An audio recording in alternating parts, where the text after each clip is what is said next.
She struggled to a sitting position. There was so much she couldn't remember, so much she couldn't forget, and those opposing camps warred with each other until her thoughts were more jumbled than ever.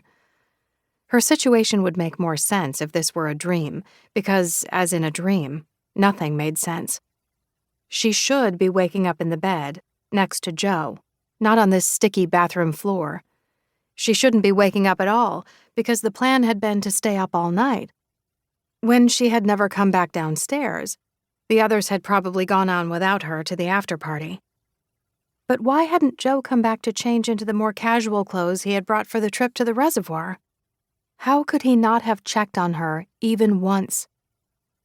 She pressed her palms against her temples, then into her eyes, not wanting to see what the creeping daylight would reveal. She would have to take care of things, take care of herself. It wasn't Joe's fault Amber had gotten sick, even if it was watching him dancing with his ex, Caitlin, that had prompted her to keep bringing the flask back to her mouth. And it wasn't Joe's fault that the sudden pain had made her desperate to be alone. She didn't want to throw up in the public ladies' room adjacent to the ballroom. She could imagine nothing worse than other girls listening to her retch. Now she could. There was nothing left to do but drag herself to her feet and turn on the bathroom light. Oh, God, oh, God, oh, God. You can do this. The voice kicked in. The voice that had been with her all her life, telling her what to do when no one else had any advice for her. It was the voice that had told 5-year-old Amber to wait quietly in the bookstore where her mother left her while she shopped. The voice that said, "Say nothing," when she was accused of cheating on a test because her grade was so high. To pretend ignorance when a teacher asked who might have defaced her locker. Clean first, then shower. She worked quickly, using all but one of the bath towels, then took a shower. She changed into the clothes she had packed for the activities that had been planned for the morning. If the evening had gone as anticipated, she'd be at the Towson Diner right now, having eggs and hash browns and maybe a Diet Coke. 24 hours earlier, her gravest worry had been that the others would tease her for not liking coffee. Joe's overnight bag was on the luggage rack, zippered. Why hadn't he come back to the room? Caitlin, she thought miserably. Caitlin. He obviously still yearned for her, despite everything that had happened between Amber and him over the past year. She left the prom dress behind, draped across the bed.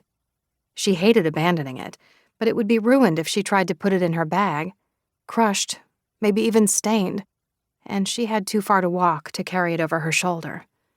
Besides, it would look odd, walking down York Road on a Saturday morning, a party dress slung over her shoulder. Don't draw attention to yourself, the voice told her. Just try to get through the day. Maybe it will be all right. You don't really remember doing anything, so maybe you didn't.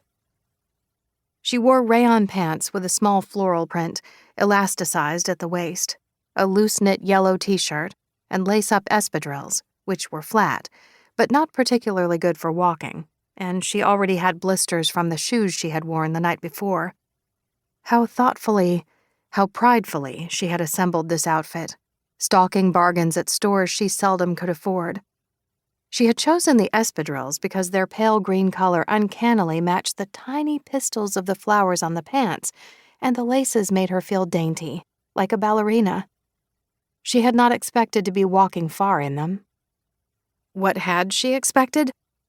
The after-party downtown, then back to the hotel to change into this very outfit, sunrise at Loch Raven, breakfast at the Towson Diner. They had pledged not to sleep a single minute until they were home, reunited with their own beds. Of course, that was before Joe had danced with his ex-girlfriend and Amber had started feeling those weird stomach pains and gone up to the room. She honestly couldn't remember what had happened after that. There was no denying what she had seen in the room, but she had no memory of it. She was in shock. She should see a doctor. No, she should not see a doctor. When she reached Register Avenue, she lingered for a moment on the sidewalk, regarding her house as a stranger might see it. The small, treeless front yard was decorated for spring.